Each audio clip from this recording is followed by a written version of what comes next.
welcome back to Rainbow in the Ashes. This is Anastasia Lay, and I think this should be called Wardrobe Wednesday. I still don't know what I should call it, like frugal reaffirmation, whatever. But yes, this episode is all about something that we all have to do, we all have to wear, and yet people feel ashamed of shopping for it or talk about it. That is Knickers and bras, really. So if you identify as trans, feminine, or if you were born assigned male and see yourself as a woman, or more into the whole embracing femininity, this would be most likely for you. And also, if you're just going through puberty, we are going through second puberty. So these like pubescent folks, friendly, I suppose. And that if you can't talk to your mom and your dad about it. Yeah, so let's get one thing right first, is that there's a myth around, like, you know, because I remember that people told me, oh, you know, just look at your mum and you'll be able to tell like how big it's going to grow to. It's been 3 years and my body got used to my estrogen now, my routine now, and I don't think it looks anything like my mom. Not even like, it's like 2 size or like 3 size smaller. Yeah, I think that's just a myth. And and honestly, scientifically speaking, I don't think there's a switch in our hormones treatment therapy to switch on, to flick that switch in the X chromosome, which we inherited from our mum's side. So that's it. I got my flat tits from my dad, I'm pretty sure. Yeah, and not because I'm Asian. Like some girls, they have like yes. And secondly, you know, the appearance of a cleavage or a cleave, and does not make a woman, does not make you feminine, you know. And I know there's this long history of breast being seen as one of the key definition of femininity. I don't believe so. Like, I mean, I have an A cup and I don't feel like I am less feminine than people with like gigantic. It's how you carry yourself across the room. It's how you speak. It's how you express yourself, and it's most importantly, it's how you see yourself in the mirror that is more important. So please remember, the breast, the nose, the hips, the handbags, whatever, they are just superficial stuff to add on top. They're just the cherries on the cake, and we never see anybody, you know, eating the cherry on top and say, oh, this cake tastes amazing. No, it's the content that counts. So please, please, please, you know, sisters and you know, and people, please, you know, just keep working towards self-love, self-respect, set your boundaries, and that's it. So as you know, this episode is all about bra and knickers, right? So let's dive right in.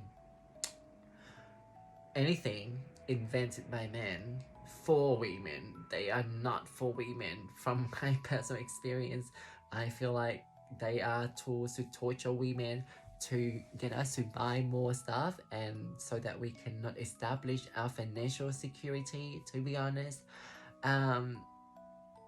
Ideally, I would prefer not to wear bra, but again, there are people with watermelon size, and I understand the need to wear bra for support. With estrogen treatment, your body changes, and we tend to, and the weight distribution kind of shifts differently. I've lost a lot of muscles on my shoulders, my arms, like they appear slimmer, and more thighs, more abs, more backstrap, little, and the girls are still small. So that's how my body works. Some people, they are blessed with like very nice rack, and it's okay. But I think we all go through the same experience, is that we all first started as we all first start as cross-dressing or experimenting with different ways to express ourselves aesthetically to other people at first.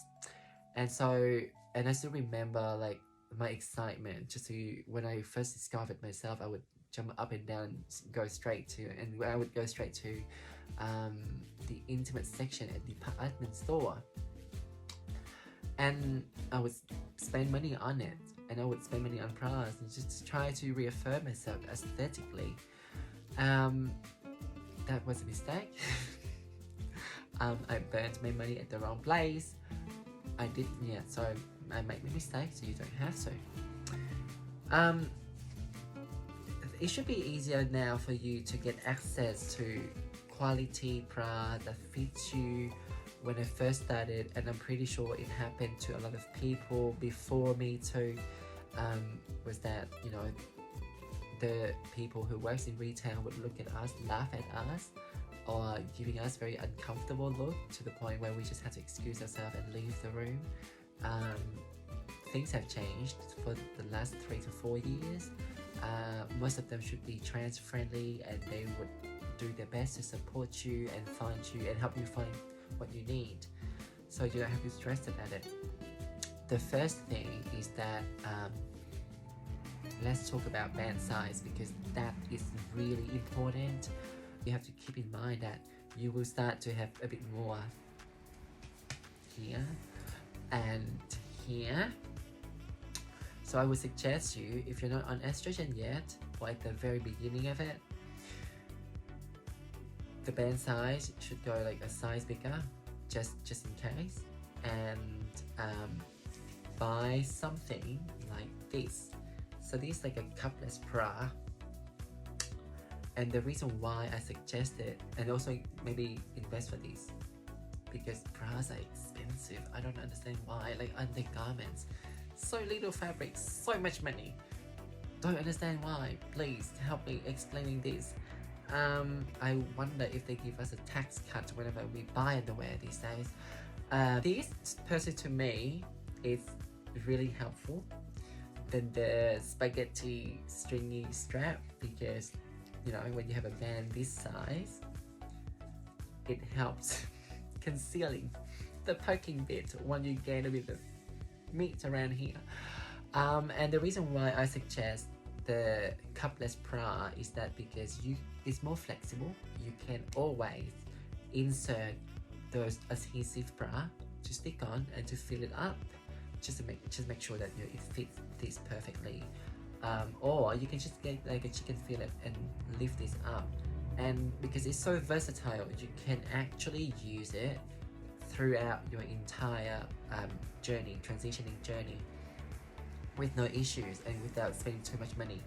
I would also suggest wearing sport bra. They might be more practical on a daily use, that you go to the grocery, you go do some shopping, because when you start developing breast, myself and others have talked about how sensitive your nipples can be, and so for me, there was one time I thought I had breast cancer because I touched my breast, well, my barely existed breast back then, and I felt like a lump around the nipples. And then as I massaged it, there was like one or two tiny clear droplets of fluid coming out of my nipples.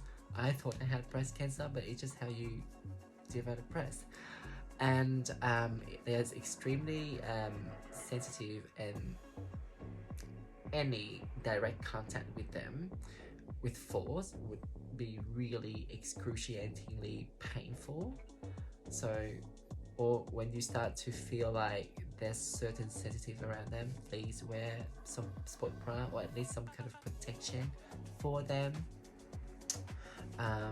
You don't want anybody to hit you right there, and the sport bra also helps with limiting movement because it does hurt.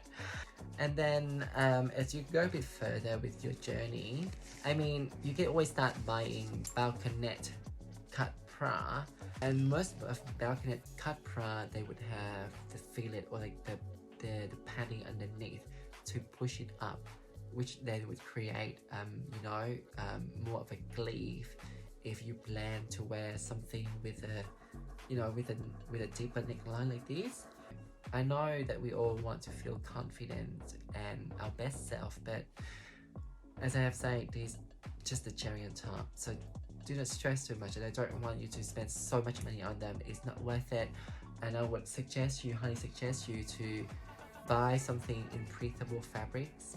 But if you do not have preferences like me, then you can just buy something, in just like a plain nude one would be nice, like in this color, like just like cheaper ones, breathable and then with padding, and just always make sure the band size is on point. Cup size wise, I'm not so sure about other people, but for me,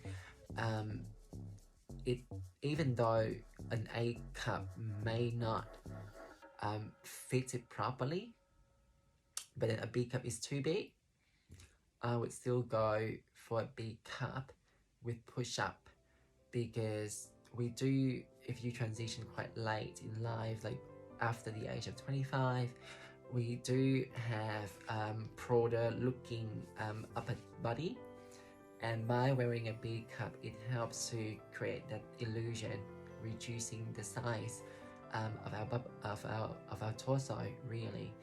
And then knickers wise, I tend to wear 2 knickers at a time, and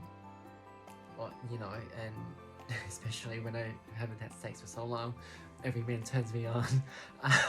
So I 2 knickers just to make sure things are under control and nothing weird poking out. And I would suggest you to buy, again, cotton mix, breathable fabrics like this one, just plain and simple one. For you to get used to it, maybe like a boyfriend cut, like a boy cut kind of brief would be better, and then we can start transitioning to other cut, to other shape. But keep in mind that your derriere would get a lot bigger. So something like this underneath, like if you're like me, plan to tuck, then do this. So these underneath your true size, and then something lacy or matching with your bra, especially if you wear like a fancy bra like this, then that one on the outer. So the cotton cheaper ones touch just your skin, and the other ones, they just stay outside. Yeah, and I prefer lacy fabrics anyway, because it's more breathable, it's more comfortable. We don't want to get things steamy down there. And then always carry a spare knickers with you, like this one with you in your handbag, because sometimes when I'm in a rush, like leftover pee, and I ended up like sitting on my own piece, in my own piece for a whole day, and that's not pleasant. Don't. So I mean, always best to have a spare one in your handbag. Refrain yourself. I know like these look sexy and everything, but refrain yourself from buying them or investing on them too early. They are excellent in terms of qualities and cut, very flattering, but a lot of them, they do not have the push-up that we need, like these designer brands. So save your money and splurge them on special occasion. If you're like me, like I like to treat myself with my undergarments sometimes. So yeah, that's it for now. That's Wardrobe Wednesday, or Frugal Reaffirmation. This is Anastasia Lang, and I'll speak to you soon. Bye bye.